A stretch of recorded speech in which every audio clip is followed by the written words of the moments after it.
सत्यप्रकाश मिश्रा जी, ये वही बात जो राहुल गांधी कह रहे हैं। राहुल गांधी ट्वीट करके कह रहे हैं कि 12 साल में आपने देश को इस मुकाम पर ला दिया कि जनता को बताना पड़ रहा है क्या खरीदें क्या ना खरीदें, कहां जाएं कहां ना जाएं, खुद जवाबदेही से बच रहे हैं। देखिए, 12 साल में देश की अर्थव्यवस्था चौथे पायदान पर पहुंची है।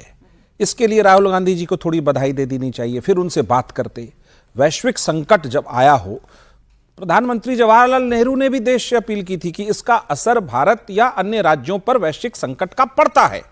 तो वैश्विक संकट की स्थिति में यदि प्रधानमंत्री महोदय ने 4-5 अपील की है कि सोना थोड़ा कम खरीदे, क्यों? क्योंकि पिछली बार 41 अरब डॉलर का आयात हुआ, उसमें डॉलर हमें देना पड़ता है। उन्होंने कहा पेट्रोल थोड़ा कम खर्च करे, वर्क फ्रॉम होम कर ले, थोड़ा खाद पर नियंत्रण करें, सौर ऊर्जा लगाएं।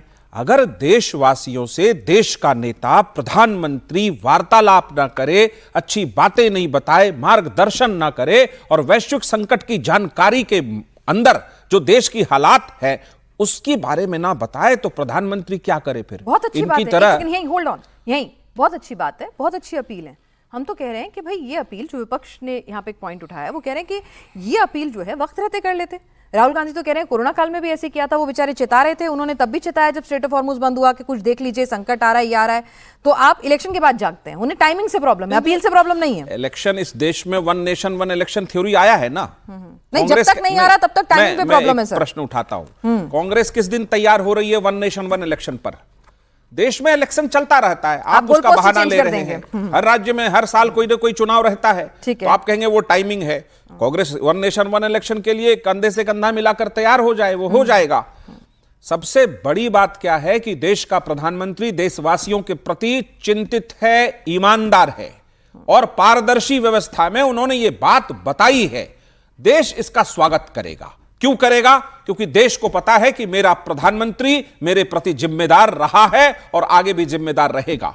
28 फरवरी से जो युद्ध चल रहा है ईरान, अमेरिका और इजराइल के बीच, वो कभी हॉर्मुज स्ट्रेट बंद रहता है, तनाव जारी है, कोई एक मसौदा नहीं तैयार हो पाया कि शांति स्थापित हो पाए। वैसी परिस्थिति में भारत को चौकन्ना रहने की जरूरत है। बहुत अच्छी बात अगर भारत चौकन्ना नहीं रहेगा तो विवेक जी की तरह क्या करें हम लोग? गाल बजाएं? वो लोग गाल बजाते हैं, हम लोग अपना काम करते हैं। ठीक है, सुनील सिंह जी भी हमारे से समाजवादी पार्टी के नेता जुड़े हुए हैं, उनके पास भी जाने की मैं कोशिश करूंगी। जरा एक डेटा यहाँ पे अपनी टीम को कहूंगी कि दिखाएं कि जहां पर जो दूसरी दुनिया के जो बाकी मुल्क हैं उन्होंने कब कब क्या क्या कदम उठाए।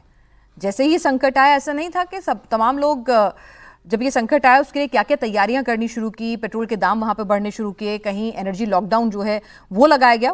वो डेटा भी हमारे पास मौजूद है तमाम पूरे दूसरे मुल्कों का। मैं अपनी टीम से अपील करूंगी कि जरा वो डेटा भी हमारे सामने रखें, जिसमें हम जरा एक पिक्चर दिखा सकें कि भाई इस तरह के करेक्टिव मेजर्स जो हैं वो सभी मुल्कों ने लिए, सभी मुल्कों ने, जिसमें बड़े विकसित मुल्क भी शामिल हैं, विकासशील देश भी शामिल हैं, छोटे देश भी शामिल हैं, बड़े देश भी शामिल हैं। आप देख लीजिए, पाकिस्तान की बात कर लीजिए, 42% पेट्रोल महंगा हुआ है। चीन में 23% की दर से पेट्रोल जो है महंगा हुआ है। डीजल के महंगाई के दाम भी हैं अमेरिका, कनाडा, ऑस्ट्रेलिया, सब जगह।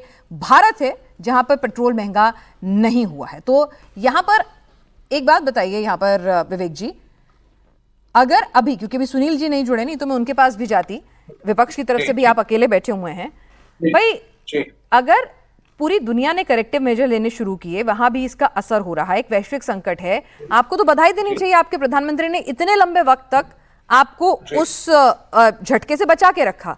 भाई एक शॉक की एक सीमा होती है ना, उसको शॉक एब्जॉर्ब करने की। अब मुल्क की शॉक एब्जॉर्ब करने की सीमा जो है थोड़ी कम हो रही है फाइनली। इतने बड़े बड़े मुल्क नहीं कर पाए तो हम भी अभी तो बढ़ ही रहे हैं तरक्की की राह पर। तो इसमें गलत क्या नजर आ रहा है आपको? आपके सामने डेटा है, मैंने रख दिया आपके सामने। आपने डेटा दिखाया, आपने कहा साहब कि सारे मुल्कों ने रेट बढ़ाए, हमने नहीं बढ़ाए। लेकिन आप ये भी तो देखिए, हमने ऑलरेडी बढ़ा रखे थे।